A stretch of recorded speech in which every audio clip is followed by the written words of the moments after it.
One of the things we have noticed is how close the concerns of people on reserve and off the reserve actually are. I live in a city and I hear about it constantly, about nature and the natural world and how we need to take measures and steps forward to reconcile that relationship. On reserve, we get the same thing. They're very, very close with the natural world. They treat it with such respect.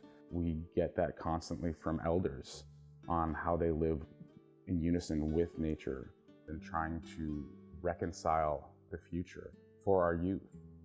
And I think it's really something that we can learn from each other, that there are voices that are experienced voices that do listen.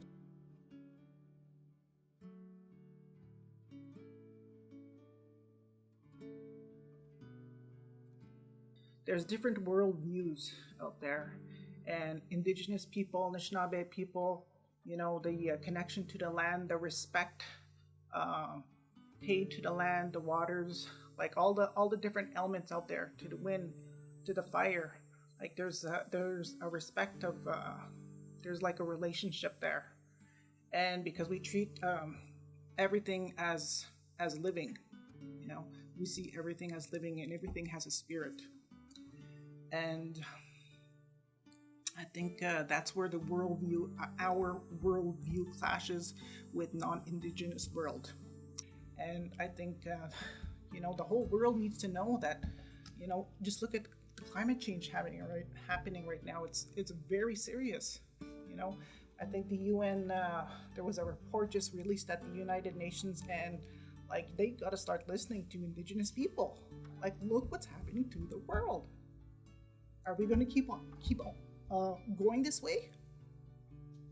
Go right ahead. See what's going to happen. It's almost too late to come to us for advice now. We got to go back to our old ways, our old teachings, our ceremonies, and that thing called respect. Respect for all living things. Respect for one another. Because like for us here, we've been through a lot.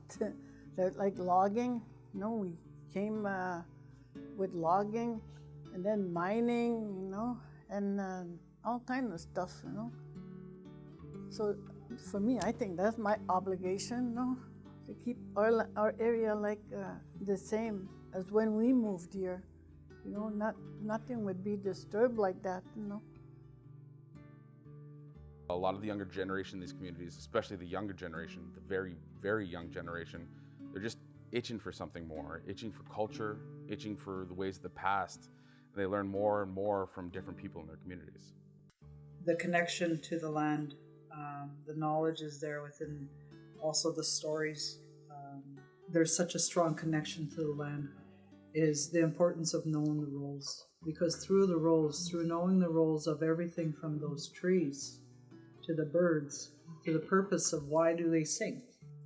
That plays an important part in a child, for example, an individual learning respect and learning what that true meaning is. Because there's a need for individuals to be able to know their surroundings. And in knowing their surroundings, everything from that water, why would it be considered rude to be jumping into that water and just making a big splash, right? Why is it considered rude to throw those rocks in the water, right? That's where the stories are.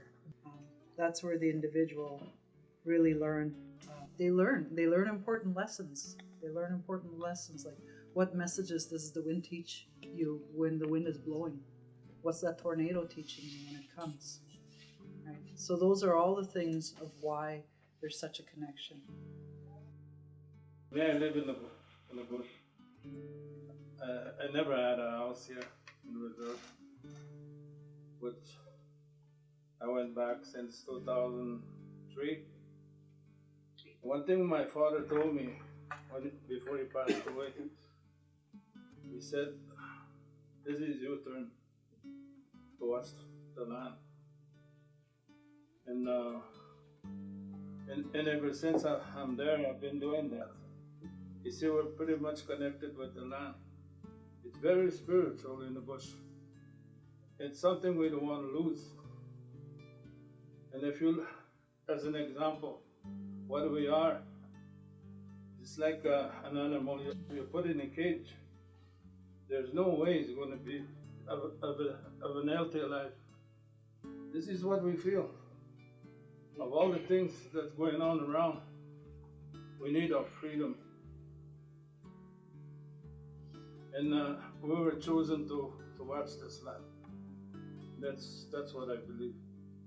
It gives me a lot of hope for the future of just a very similar voice in youth, both on and off reserve. Reconciliation is there because they have the same ideals going forward. That there is hope, that it's not, these communities aren't defined by their past traumas and their current traumas, but there's a common goal going forward. And we're trying to give these youth the voice to not be silenced, to have the background to go down south or to speak for their communities on how important these things actually are.